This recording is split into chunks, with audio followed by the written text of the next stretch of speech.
नमस्कार मैत्रिणींनो, पावसाळ्यामध्ये अशा छान हिरव्यागार भाज्या आता मिळू लागल्यात। ही गावाकडची तांदूळच्याची भाजी आहे। हिला गावाला तांदूळच्या बोलतात आणि इकडे शहरी भागामध्ये हिला चवळीची भाजी बोलली जाते। तर छान मी ती निवडून घेतली आहे।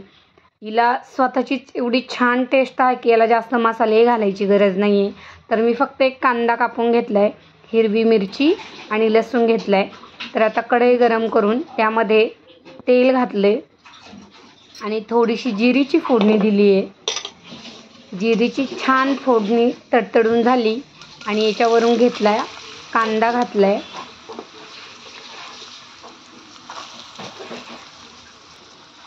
आता कांदा आपण थोडासा परतून घेऊया।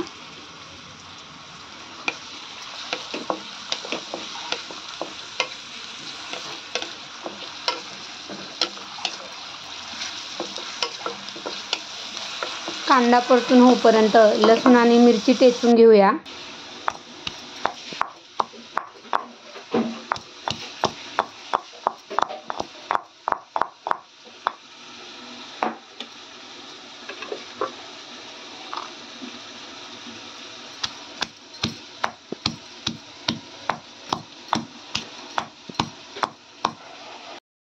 अशी थोडीशी जाडसर आपल्याला मिरची आणि लसूण वाटून घ्यायचं आहे। कांदाही आपला आता चांगला लाल झालाय।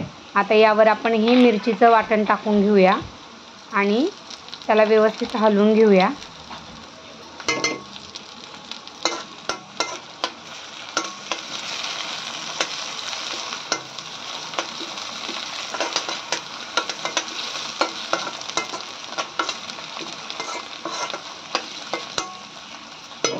ती छान परतून झाली। आता यावर भाजी घालून घेऊया।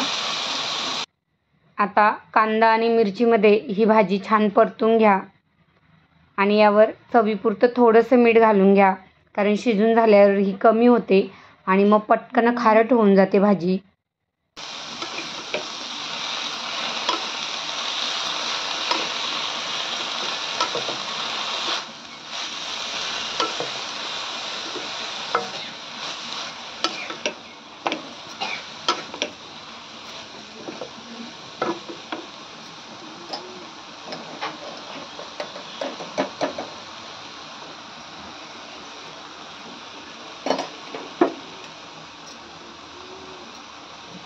चवीपुरतं अगदी थोडंसं मीठ मी घालून घेतले आणि आता ते आपण व्यवस्थित हलवून मिक्स करून घेऊया।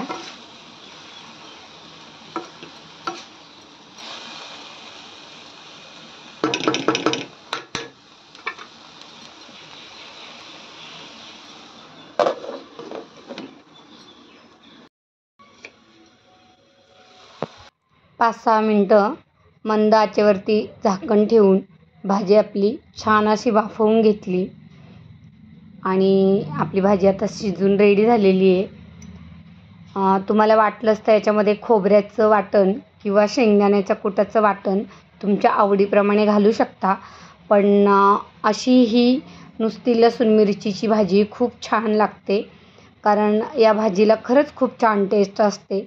आमच्या घरामध्ये खूप आवडते आणि गावी गेलं तरी ही भाजी थोडी का होईना शेतातून घेऊन येतो, कारण ही आत्ता शेतामध्ये आपोआप उगली जाणारी भाजी आहे आणि खूपच टेस्टी लागते। तर आवडली असेल तर नक्की लाईक करा, शेअर करा। जे माझा व्हिडिओ आज नव्याने पाहत आहे त्यांनी बेलचं बटन दाबून चॅनलला सबस्क्राईब करा आणि असेच नवनवीन व्हिडिओ पाहण्यासाठी पुन्हा भेटूया। धन्यवाद।